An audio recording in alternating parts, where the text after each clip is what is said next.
السلام علیکم ورحمۃ اللہ وبرکاتہ۔ اللہ رب العزت کا فرمان ہے فَادْعُوا اللَّهَ مُخْلِصِينَ لَهُ الدِّينَ، خالص اللہ کو پکارو، مخلص ہو کر، دین کو خالص کر کر۔ انسان جب اللہ کے لیے خالص ہو جاتا ہے، اللہ کے لیے مخلص ہو جاتا ہے، تو اللہ تعالیٰ اس انسان کی بڑی قدر کرتا ہے۔ اور جب انسان اللہ کے لیے خالص نہیں ہوتا، پھر اس انسان کی کوئی وقت اور کوئی اہمیت نہیں ہوتی۔ مثال کے طور پر صحیح بخاری کی روایت ہے کہ قیامت والے دن سب سے پہلے جن لوگوں کو جہنم میں داخل کیا جائے گا وہ ایک سخی ہوگا، ایک حافظ اور عالم ہوگا، اور دوسرا مجاہد ہوگا۔ اللہ تعالیٰ ان تینوں کو لے کر آئے گا اور ان کو اللہ تعالیٰ پوچھے گا کہ تم نے کیا کیا۔ ایک کہے گا کہ میں نے تیری راہ میں مال خرچ کیا۔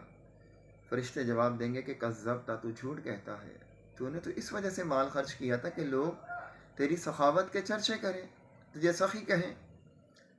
اور اس شخص کو لایا جائے گا جس نے جہاد کیا، وہ کہے گا کہ میں نے تیری راہ میں جہاد کیا، اس کو بھی کہا جائے گا تو جھوٹ کہتا ہے، تو نے تو اس وجہ سے جہاد کیا کہ لوگ تجھے بہادر کہیں۔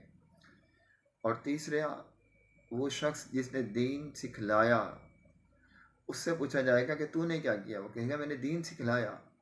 فرمایا جائے گا تو بھی جھوٹ کہتا ہے، تو نے اس وجہ سے دین پڑھا اور پڑھایا، سیکھا اور سکھلایا کہ لوگ تجھے عالم کہیں، حافظ کہیں۔ نبی صلی اللہ علیہ وسلم فرماتے ہیں کہ ان تینوں سے جہنم کو بھڑکایا جائے گا۔ یعنی یہ اتنے بڑے بڑے اعمال، لیکن ان اعمال کے پیچھے اللہ کی رضا مقصود نہ تھی، اللہ کو راضی کرنا مقصود نہ تھا، تو اللہ تعالیٰ نے ان تینوں شخصوں سے جہنم کو بھڑکا دیا۔ دوسری طرف ایک چھوٹا سا عمل ہے، صحیح مسلم کی روایت ہے، نبی صلی اللہ علیہ وسلم فرماتے ہیں کہ ایک شخص جا رہا تھا، رسول اللہ صلی اللہ علیہ وسلم نے فرمایا کہ ایک شخص جا رہا تھا، اس نے راستے میں ایک موذی چیز دیکھی، تکلیف دینے والی، کوئی کانٹا ہو سکتا ہے، کوئی پتھر ہو سکتا ہے، کوئی چھلکا ہو سکتا ہے، اس نے اسے سائڈ پر کر دیا، اسے راستے سے ہٹا دیا۔ یہاں مقصد اللہ کی رضا تھی، تو اللہ تعالیٰ نے اس شخص کے سارے گناہوں کو معاف کر دیا۔ اللہ تعالیٰ نے اس کی اس نیکی کو قبول کیا اور اس کے سارے گناہوں کو معاف کر دیا۔ اب دیکھیں، اللہ کی رضا کی خاطر اتنا سا عمل اس کے جنت میں جانے کا سبب بن گیا، اور جس عمل میں اللہ کی رضا مقصود نہیں تھی، وہ اتنے بڑے بڑے اعمال بھی انہیں جہنم سے بچا نہ سکے۔